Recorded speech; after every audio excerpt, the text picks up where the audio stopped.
Kembali lagi bersama saya di podcast Iki CPR, podcast yang membahas berbagai isu seputar dunia perkapalan dan industri maritim nasional. Kali ini kami kedatangan tamu kehormatan, seorang pakar di bidang teknologi hidrodinamika, peneliti utama Badan Riset dan Inovasi Nasional, khususnya di Pusat Riset Teknologi Hidrodinamika, Profesor Buana Ma'ruf. Terima kasih Prof telah berkenan untuk hadir di podcast kami, dan ini sebuah kehormatan yang luar biasa bagi kami, Prof. Terima kasih. Sehat, Prof? Alhamdulillah sehat. Alhamdulillah. Baik, Prof. Mengawali diskusi kita pada hari ini, karena kebetulan pemirsa dari podcast Iki CPR ini tidak hanya orang-orang perkapalan, ini masyarakat umum. Jadi barangkali alangkah lebih baiknya Prof kalau Prof berkenan memberikan gambaran kepada kami tentang aktivitas di Pusat Riset Teknologi Hidrodinamika BRIN ini, dan kira-kira seperti apa korelasi antara teknologi hidrodinamika dengan perkapalan, Prof. Itu. Iya. Ya, terima kasih. Bismillahirrahmanirrahim. Assalamualaikum warahmatullahi wabarakatuh. Waalaikumsalam warahmatullahi wabarakatuh. Ya, Pak Fauzi dan teman-teman semua, ya ini soal podcast yang bagus ya. Jadi menjawab pertanyaan Pak Fauzi tadi tentang kegiatan BRIN khususnya Pusat Teknologi Hidrodinamika. Nah, sebetulnya ini transformasi dari BPPT dan beberapa lembaga riset dan inovasi nasional lainnya, termasuk LIPI, Bagus Sultana, kemudian juga LAPAN dan seterusnya, saya nggak hafal, dan termasuk lembaga-lembaga penelitian yang ada di instansi-instansi pemerintah dan kementerian. Semuanya bergabung ke BRIN. Nah, salah satu pusat riset yang ada di OREM, organisasi riset energi dan manufaktur, itu adalah PRTH ya, yang kepanjangannya adalah Pusat Riset Teknologi Hidrodinamika. Nah, PRTH ini ada 3 lokasi ya, yang besar ada di Surabaya dengan 5 kelompok riset, kemudian ada di Jogja juga 5 kelompok riset yang lokasinya di kampus Gajah Mada. Kalau yang di ITS itu lokasinya di kampus ITS, tapi itu milik milik BRIN sendiri. Kemudian satu kelompok riset berada di Serpong ya. Nah, ketiga lokasi ini disatukan dalam satu Pusat Teknologi Hidrodinamika, di mana dipimpin oleh satu kepala pusat riset gitu ya. Dan ini hanya mewadahi perisetnya saya nggak hafal, tapi sekitar mungkin 120-an orang ya, saya nggak hafal ya. Nah, itu salah satu lokasi di Surabaya, kami berada di situ, kelompok riset 5. Nah, saya kebetulan ketua kelompok risetnya, ketua kelompok riset 5, namanya kelompok riset teknologi produksi dan material wahana apung. Nah, satu-satunya mungkin kelompok riset yang menangani industri perkapalan. Kalau yang lain juga industri perkapalan, tapi dalam konteks untuk desain kapal, desain bangunan lepas pantai, dan ya, juga tentang energi ya. Dan banyak lagi ya, saya nggak perlu jelaskan satu-satu. Tapi pusat riset kami, kelompok riset kami khusus menangani tentang teknologi produksi yang dilakukan atau sedang dikembangkan di luar negeri, yang kita harus adopsi di dalam negeri, yang kira-kira cocok, termasuk dalamnya penggunaan materialnya. Nah, kira-kira begitu ya. Apa cukup pertanyaannya? Prof, terima kasih atas jawabannya, Prof. Kalau tidak salah, Prof, beberapa waktu yang lalu antara PRTH BRIN dan IKI sempat bekerja sama di dalam proses penyusunan dokumen building strategi untuk kapal mini LNG. Kalau boleh, Prof, kami diceritakan sedikit, Prof, dokumen itu sebenarnya diperuntukkan untuk apa, dan sejauh mana urgensi dari dokumen itu terhadap proses pembangunan ataukah pemajuan galangan kapal nasional, Prof, seperti itu. Ya, betul. Jadi dengan PT IKI kami sudah kerjasama sudah tahun ketiga ini ya. Jadi dalam bentuk perjanjian kerjasama. Nah, tahun pertama kita mengembangkan tidak langsung build strategi ya. Kita mulai dengan membuat semacam quality plan ya. ya dengan menerjemahkan dari pembangunan kapal mini LNG yang 36 TEUs ya. Mini LNG 36 TEUs yang sudah didesain dan di-approve oleh kelas BKI ya sejak masih pada zaman BPPT ya. Kebetulan saya sendiri juga terlibat dalam kegiatan proses desainnya. Setelah berintegrasi atau bergabung ke dalam BRIN tahun 2021 ya, kemudian oleh BRIN memberikan skema pendanaan lewat LPDP tapi dengan kompetisi. Nah, saya kebetulan salah satu yang mengajukan proposal yang diterima oleh BRIN ketika itu, maju LPDP, kemudian turunlah persetujuan anggaran untuk melanjutkan riset yang sudah dikembangkan di BPT. Nah, tapi riset kami ini khusus tentang bagaimana membangun kapal itu secara lebih efisien dan tingkat produktivitas yang baik. Karena yang dibikin BPT dulu itu hanya menyangkut tentang desain kapalnya. Sampai ke approve yang disebut dengan key plan. Setelah menjadi key plan untuk bisa dibangun, tentu saja membutuhkan banyak sekali yang engineering design yang diperlukan oleh gelang kapal.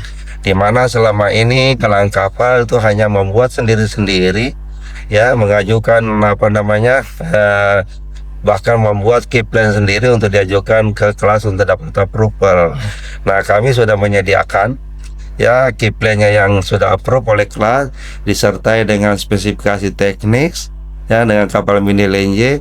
Kemudian kami lanjutkan dengan menyiapkan quality plan. Quality plan itu kan menjadi sebuah keharusan bagi galang kapal khususnya yang sudah bersertifikat ISO 9001. Nah, quality plan menjadi keharusan dan itu kami standarkan karena ternyata galang-galang kapal nasional yang sudah mendapatkan sertifikat ISO itu juga tidak seragam quality plan-nya. Memang tidak mesti seragam, tapi setidaknya kontennya itu sama. Nah, khusus untuk kapal mini LNG kita harapkan supaya kelak akan dibangun dalam jumlah banyak dan sesuai dengan ide awalnya kan itu dari Bappenas menugaskan BPT untuk mendesain dalam rangka membangun kapal mini LNG untuk mendukung kebutuhan LNG di berbagai pelosok daerah. Nah, itu ada 3 kelompok desain sebetulnya. Ini yang paling kecil yang 36 TEUs untuk kapal untuk daerah-daerah terpencil. Nah, kami mulai dari situ. Nah, kemudian beranjak pada tahun kedua kerjasama kami dengan IKI itu membuat build strateginya. Jadi setelah quality plan, kemudian kita membuat juga quality plan berdasarkan studi kasus PT IKI seperti apa. Kemudian dengan spektek kita terjemahkan lagi dalam bentuk build strategi. Bagaimana kapal itu bisa dibangun secara efisien. Selama ini galangan kapal itu dibangun dengan persepsi masing-masing galangan. Persepsi bagian produksi, kalau ada gambar turun ini gimana cara membangunnya. Build strategi sudah menjadi juklak ya, petunjuk teknis bagaimana itu komponen kita bangun. Nah, selain itu kami juga akan menerapkan sebuah teknologi baru, sebetulnya bukan baru karena di luar negeri sudah banyak diterapkan, yaitu namanya Product Work Breakdown Structure (PWBS). Bagaimana membangun kapal secara blok sudah terintegrasi dengan outfittingnya. Ya, di Indonesia memang beberapa galangan kapal sudah mengintegrasikan, beberapa perpipaan sudah masuk. Tapi permasalahannya tidak dibuat dari secara dari awal, dari desain. Ya, masih banyak persepsi-persepsi yang muncul sehingga proses desainnya itu juga berjalan sesuai dengan schedule produksi. Yang ideal sebetulnya desain itu sendiri sudah harus disiapkan jauh hari, artinya bahkan 90% atau setidaknya 80% sudah siap production engineeringnya, baru mulai dibangun seperti hanya di Jepang. Nah, itu yang membuat di Indonesia lebih lama membangunnya karena teknologi produksinya masih tersendiri, hal bloknya dibikin sendiri, kemudian nanti masuk pipa, masuk ini. Nah, konsep yang kita kenalkan bagaimana mengintegrasikan.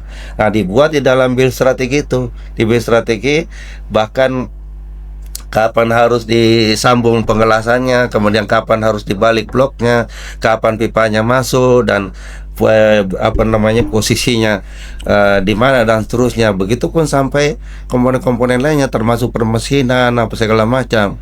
Tentu saja tidak semua pekerjaan outfitting dilakukan di awal, ada juga yang kita bikin pada tahap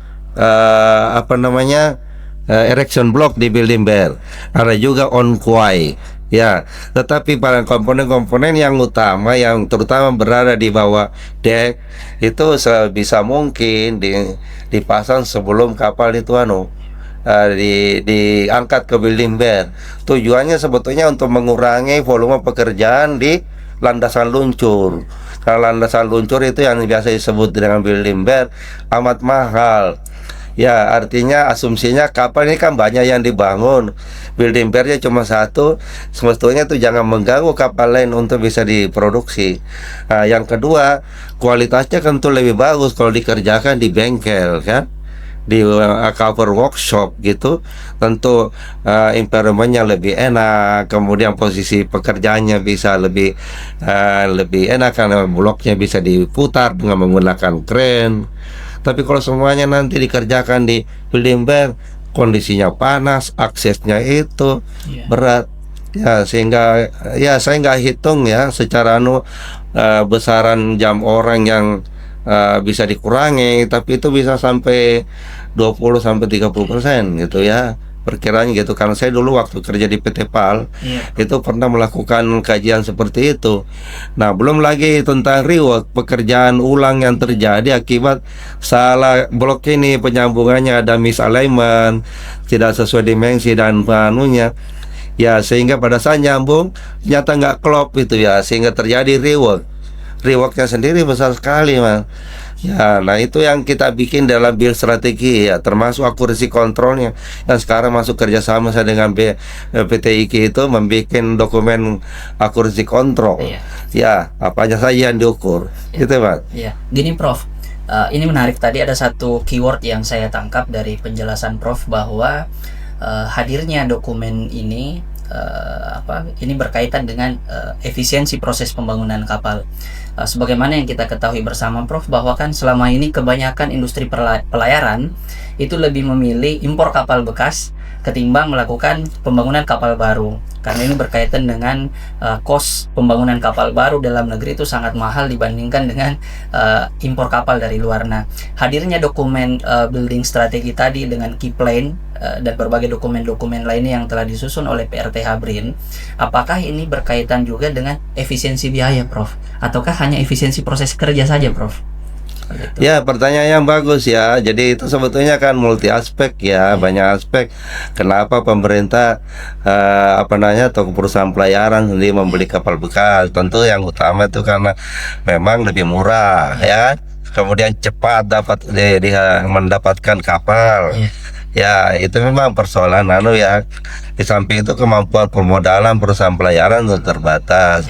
Nah, tetapi harapan kita, termasuk saya pribadi sejak dulu itu sebetulnya bagaimana kita mengembangkan industri dalam negeri. Kapan bisa dewasa, kapan bisa besar, kalau tidak diberi pekerjaan bangunan baru.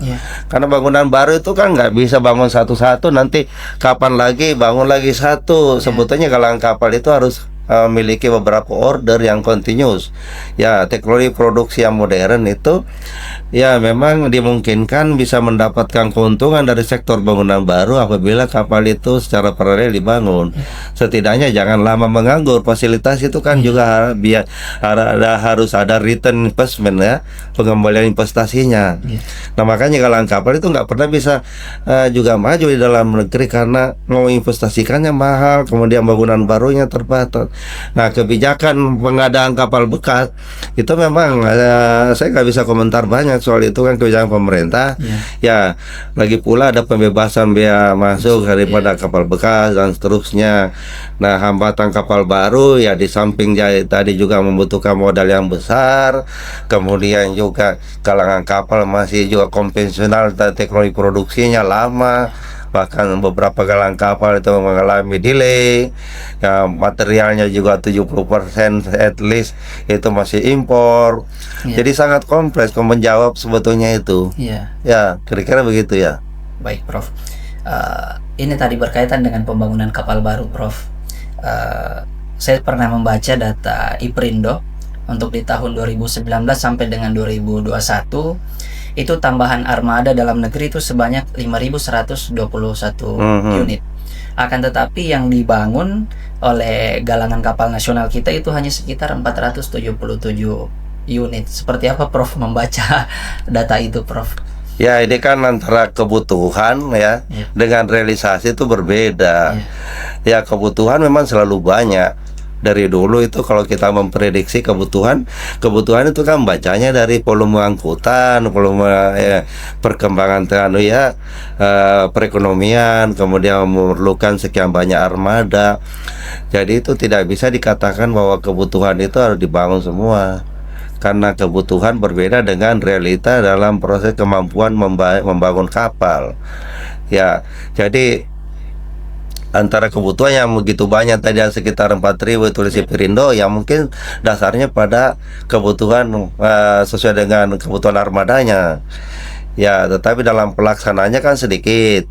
Ya, antara lain diisi juga dengan kapal beli bekas tadi kan, antara lain.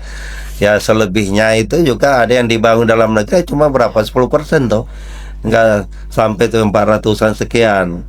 Ya, itu jauh dari anunya, itu karena kemampuan permodalan. Pemerintah sebetulnya diperlukan sebuah program jangka panjang pembangunan kapal dalam negeri yang betul-betul tidak didasarkan hanya pada kebutuhan, tapi rencana anggaran yang jelas sehingga galang kapal itu bisa menyiapkan diri melakukan investasi yang diperlukan untuk bisa membangun kapal sesuai dengan jumlah kapal yang mau dibangun. Karena kalau berdasarkan pada kebutuhan, ya galang kapal hati-hati untuk menyediakan atau nanti ujung-ujungnya nggak dibangun gimana, nah gitu ya. Jadi kira-kira itu data lama setiap tahun kan selalu banyak kebutuhan itu ya, tapi realitanya kan enggak.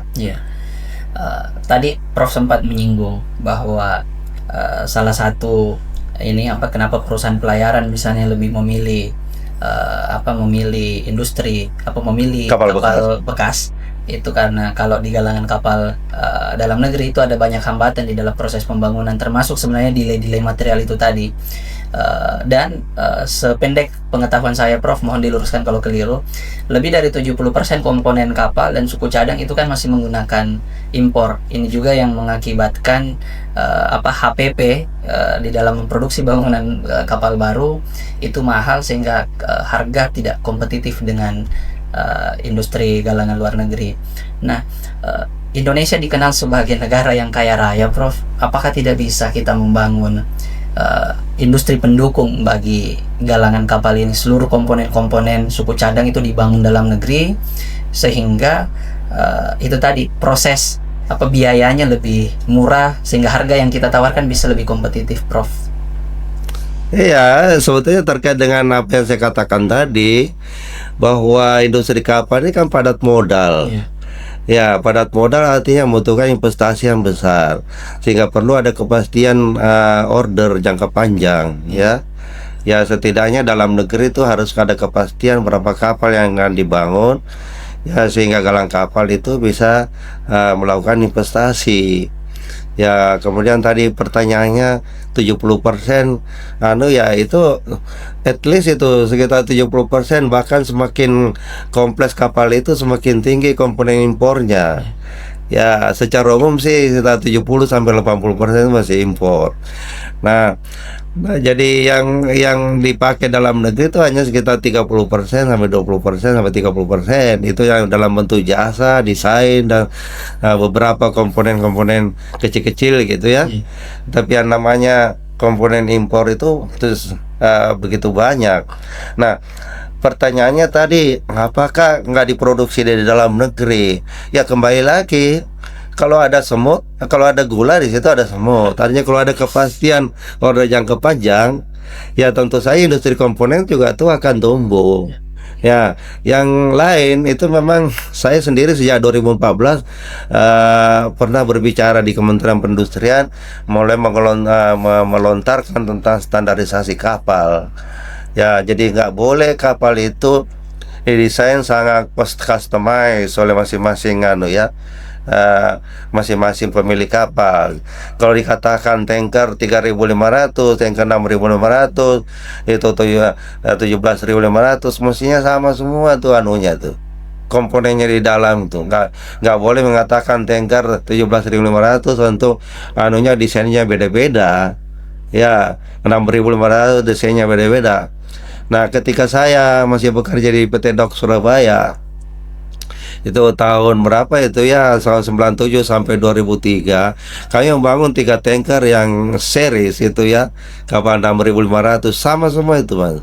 Ya, sama semua, kecuali kita ada beberapa perbaikan kecil karena melihat kinerja kapal yang pertama kurang bagus, tapi kita perbaiki.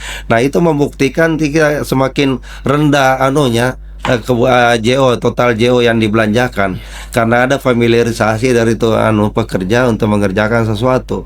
Sudah tahu letaknya pompa di mana, jadi nggak lagi biasa baca gambar. Ya, sudah tahu, oh ini pompanya dulu nih, kapal pertama di sini, berarti ini juga di situ tempatnya. Nah, belum lagi pengoperasiannya tentu lebih mudah karena operator itu sudah tahu, kami punya tanker sekian unit, ya persiapan juga inventorinya, suku cadangnya kan sudah ada, sudah lengkap, karena semuanya itu sama kapalnya. Ya, kalau pompanya kapal pertama beda dengan kapal kedua, artinya dia kan yang mesti simpan di gudang cadangan pompa atau cadangan komponen lainnya sesuai dengan kapal-kapal itu. Nah, kalau banyak, tentu kan dia menyimpan inventorinya terbatas. Nah, beberapa perusahaan dalam negeri kan sudah melakukan, termasuk Pertamina, tetapi secara umum belum. Ya, jadi harus ada standarisasi kapal supaya bisa menumbuh kembangkan industri komponen. Karena kalau industri komponen ini juga beda-beda spesifikasi kebutuhan ya tentu saja dia harus investasi juga besar. Tentu juga proses produksinya juga menjadi lama dan mahal. Nah, belum lagi tentang mass product. Komponen kapal itu bisa dibuat mass product. Ya, bahkan sekarang itu kayak modul-modul kamar mandi segala macam tidak dibikin lagi di kapal. Sudah ada sebenarnya perusahaan yang khusus membuat kamar mandi. Bukan lagi bilang kamar mandi tergantung maunya order. Bang, klosetnya tempatnya di sini, wastafelnya di sini. Nggak bisa gitu. Jadi kalau kapal barang beda dengan kapal penumpang. Kamar mandi itu kapal barang, itu standarnya ini. Kapal mandi untuk kamar mandi untuk misalnya kapal penumpang, standarnya ini. Tidak bisa ditentukan sendiri-sendiri, sehingga industri yang pembuat modul-modul kamar mandi tadi bisa terbangun sampai ke urusan murbaut, sampai ke ducting, sailing segala macam itu bisa distandarisasi. Tangga-tangga kapal itu bukan bikin satu-satu tergantung maunya desain, maunya owner. Sudah ada standarnya. Untuk tanker sekian sudutnya, sekian tangganya, pakai checker plate, ya segala macam. Kalau kapal barang maka harus begini. Nah, dalam kapal juga kalau ada waktunya yang tersisa, ada idle capacity, dia bisa bikin komponen-komponen sendiri, anak tangga segala standar ya. Sehingga ketika ada kapal yang sama dibangun, itu tinggal pasang kan. Banyak hal itu yang bisa distandarisir tanpa harus menunggu banyak juga non-class meter, ya kan. Nah, selama itu customize, itu pasti lama Mas.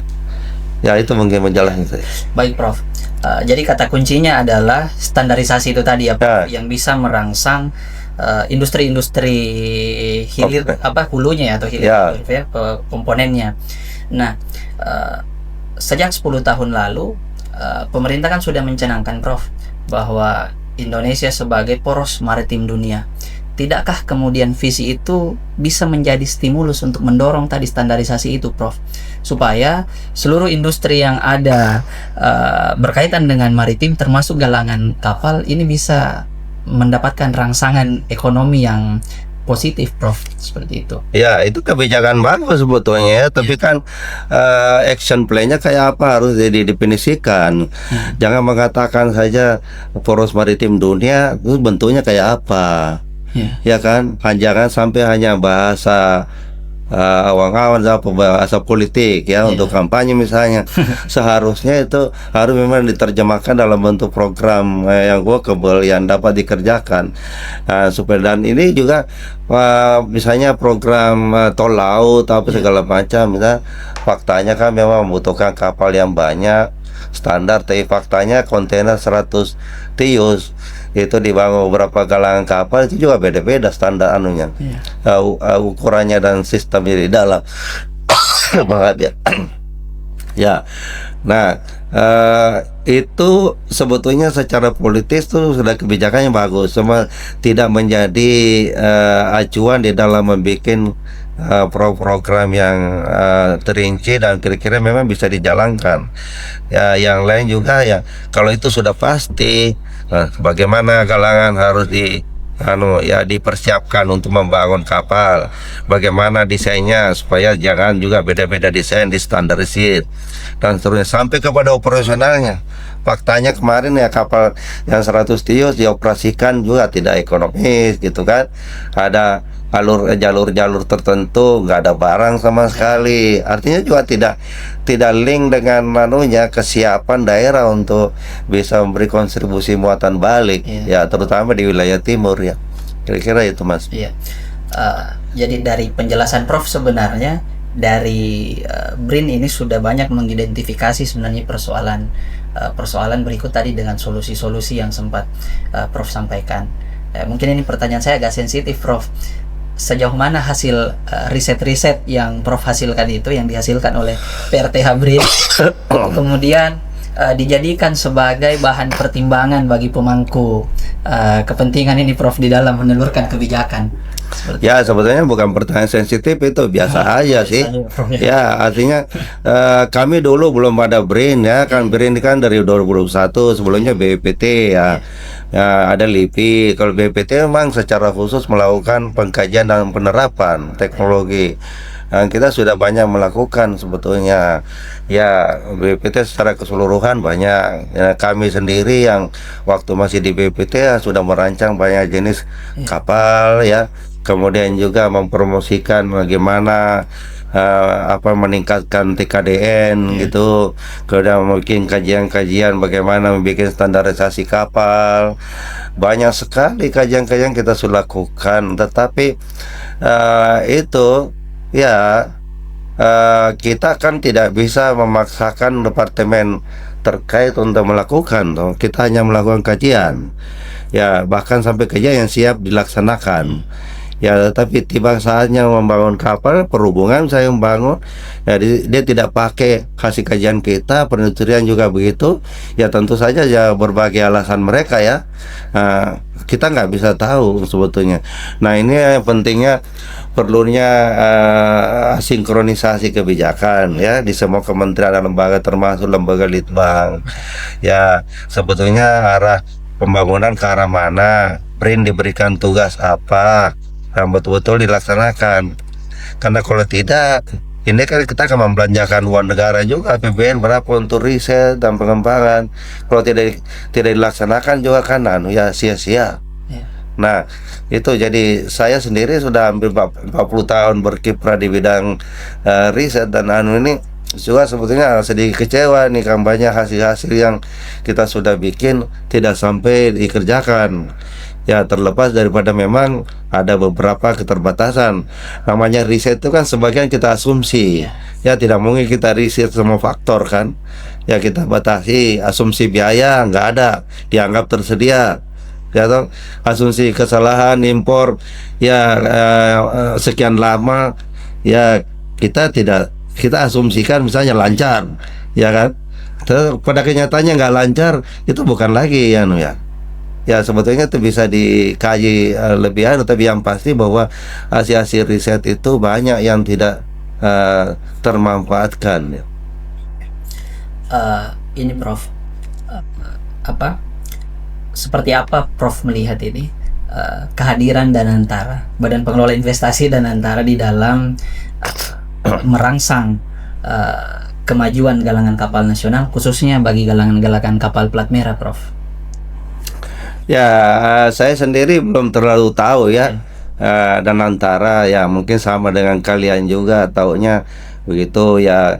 Tapi intinya kan sebetulnya itu niat baik dari pemerintah pusat untuk menggabungkan semua aset-aset milik BUMN gitu ya, supaya dia punya skala ekonomi mungkin bisa kemudian mungkin macam-macam lah kepentingannya di situ. Nah, saya dengar sih berbagai hal yang perlu dilakukan pemerintah dalam melakukan penggabungan, kemudian penggabungan perusahaan. Nah, perusahaan juga dengan apa istilahnya membatasi atau mengurangi jumlah direksi ya, supaya beban-beban itu menjadi berkurang ya. Tujuannya mungkin supaya dividen itu juga bisa masuk ke negara cukup banyak ya, jangan sampai habis untuk membayari direksi dan komisaris tambah lagi tantiam ya. Tapi yang saya dengar terakhir kan juga Presiden Prabowo juga membatasi pembayaran itu ya, tantiam itu ya. Saya nggak mau bicara terlalu jauh karena saya juga hanya dengar-dengar begitu, tapi saya kira niatnya baik ya. Mudah-mudahan saja ke depan itu ide penggabungan ataukah membuat Danantara itu betul-betul bisa baik ya. Jadi baik secara pengelolaan maupun juga apa istilahnya itu pengelolaan dana maupun pengelolaan sumber daya manusia juga lebih efektif ya. Pengelompokan BUMN kan sudah lama, sejak masih Menteri Tandri Abeng kan sudah ada namanya holding company, tapi nggak jadi terrealisasi. Kemudian bergulir lagi, ada holding lagi, ada namanya apa sih operational holding ya, kemudian ada juga dengan corporate holding macam-macam. Tapi apapun itu ya memang harus tujuannya adalah efisiensi ya, efisiensi dan efektivitas, dan juga kemampuan untuk bisa meningkatkan performa BUMN. Karena selama ini total aset BUMN yang luar biasa begitu, kok banyak yang rugi ya, yang dividennya juga sedikit, padahal itu kan perusahaan negara, perusahaan yang harus memberikan dividen yang besar untuk bisa digunakan oleh pemerintah untuk membangun. Tapi kontribusi BUMN mungkin selama ini ya seperti itu, sehingga perlu memang akan apa namanya kebijakan yang cukup substansial gitu ya. Iya. Gitu. Baik Prof, sebenarnya masih banyak hal yang ingin saya explore, yang ingin saya tanyakan kepada Prof, tapi karena durasi Prof, jadi mungkin ini pertanyaan terakhir Prof. Jadi IKI sebagai bagian dari galangan kapal plat merah tentu punya niatan Prof, punya keinginan yang besar untuk ikut berkontribusi pada pencapaian target pertumbuhan ekonomi 8% yang telah dicanangkan oleh Presiden Prabowo. Nah, Prof sebagai seorang pakar di bidang perkapalan ini Prof, kalau boleh Prof, kira-kira apa yang perlu dilakukan oleh IKI dalam kondisi saat ini supaya IKI bisa mengoptimalkan perannya Prof, sehingga IKI bisa berkontribusi secara maksimal di dalam target itu, entah itu dari sisi infrastruktur, teknologi, ataupun mungkin dari sisi sumber daya manusianya Prof. Ya, kalau bicara tentang tingkat pertumbuhan perekonomian ditargetkan kabinetnya Pak Prabowo ini kan cukup cukup tinggi, sekitar 8% ya. Dilihat yang tahun ini saja dilaporkan nggak salah 6, sekian ya. Tapi itu yang pasti tinggi. Tapi saya nggak mau bicara terlalu jauh tentang target itu.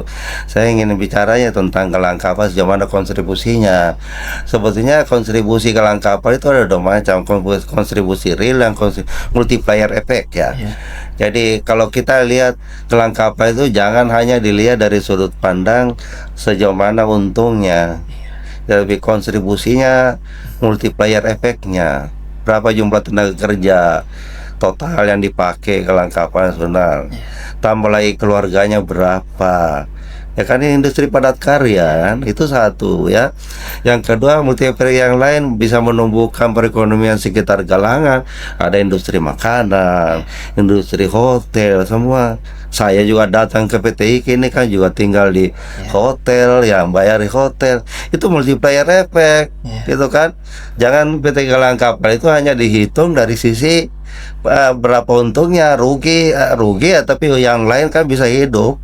Nah, jadi harus ada semacam sebuah metode sebetulnya perlu dilakukan sejauh mana kontribusi galangan kapal itu. Tapi secara kualitatif saya mengatakan tanpa galangan kapal itu akan berdampak luas ya.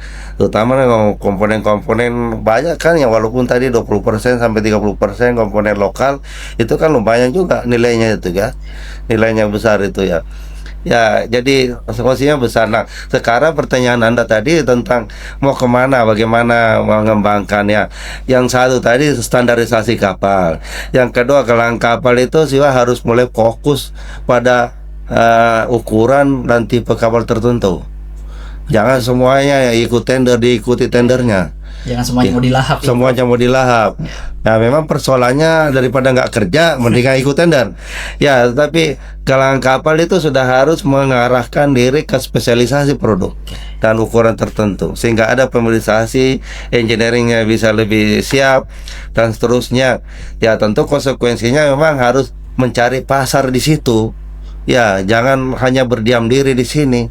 Begitu Anda mau fokus visi misinya, misalnya mengembangkan middle level teknologi cargo vessel misalnya, ya maka bagian pemasaran dan semua pihak itu juga harus melakukan pemasaran yang mana yang membutuhkan. Jangan hanya menunggu saja ya order apa yang keluar.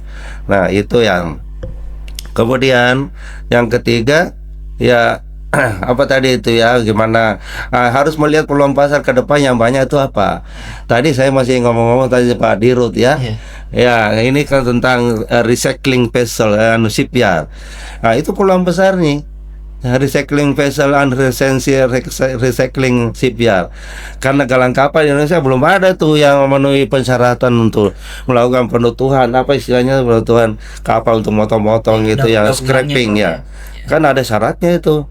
Kalau kapal-kapal di luar negeri yang saya tahu itu Jepang itu dimanapun Anda mau merecycle kapalnya itu harus pada perusahaan yang memang sudah memenuhi syarat. Nah, mereka bawa ke India semua itu karena di sana tuh yang karena kalau nggak dilakukan begitu maka dia kenakan denda. Beritanya begitu. Nah, saya kira itu benar. Dan ini akan ke depan akan demikian semua, Mas. Karena saya persyaratan lingkungan semakin sekarang. IMO semakin ketat juga. Nah, salah satu peluang mungkin PT IKI itu salah satu yang saya ngomong tadi ke Pak Dirut. Ya, ini kan ada lahan di sini.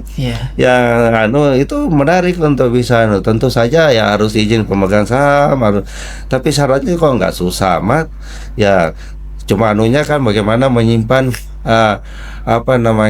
barang-barang yang eks kapal itu karena ada pengklasifikasian yang pompa, material platnya dan segala macam. Ya, saya kira bisa diupayakan dan itu bagaimana salah satu peluang itu. Peluang yang lain juga tentang green shipyard. Kami sedang merancang proposal riset bekerja sama dengan Jepang ya, Hiroshima University. Tapi ini untuk diajukan tahun depan. Karena apa? Galang kapal itu harus dikesankan juga bersih, clean ya. Ya, jangan kesannya industri kapal itu kotor, sembraut. Ya, gimana supaya membuat juga karena environmentnya itu kan harus bisa menarik pada generasi muda yang lulusan ini. Kampusnya bagus, begitu masuk bekerja di galangan sembraut. Nah, itu salah satu. Yang kedua, penggunaan energi baru dan terbarukan. Ya, jadi yang tadinya menggunakan misalnya power plant yang dengan bahan bakar fosil, ya gimana menggunakan bahan bakar yang sudah non fosil. Ya, salah satu tadi LNG kapal tadi itu yang kami sedang riset tujuannya supaya bisa mensuplai LNG ke pelosok-pelosok itu supaya menggantikan bahan bakar yang berbasis pada fosil yang di samping pencemarannya tinggi juga volumenya kan sudah mulai berkurang gitu ya. Di sisi lain LNG kita kan volumenya cukup banyak. Nah, sehingga kami merencanakan melakukan juga riset tentang pengembangan green shipyard. Siap, Ya, itu Dinda. Ya. Baik Prof, terima kasih atas penjelasan dan pengetahuannya Prof. Seperti yang saya sampaikan tadi, sebenarnya dari kami masih ingin berbincang-bincang dengan Prof Buana, akan tetapi kita dibatasi oleh durasi. Semoga Prof tidak bosan-bosannya datang ke IKI Shipyard untuk berbagi pengetahuan dan wawasan dengan kami Prof, khususnya insan-insan muda IKI. Baik pemirsa, terima kasih telah menyaksikan perbincangan kami. Nantikan kami di podcast IKI Shipyard selanjutnya dengan isu-isu terbaru seputar dunia perkapalan dan industri maritim nasional. Kami IKI Shipyard dari Timur Indonesia siap berkontribusi untuk negeri. Wassalamualaikum warahmatullahi wabarakatuh. Waalaikumsalam.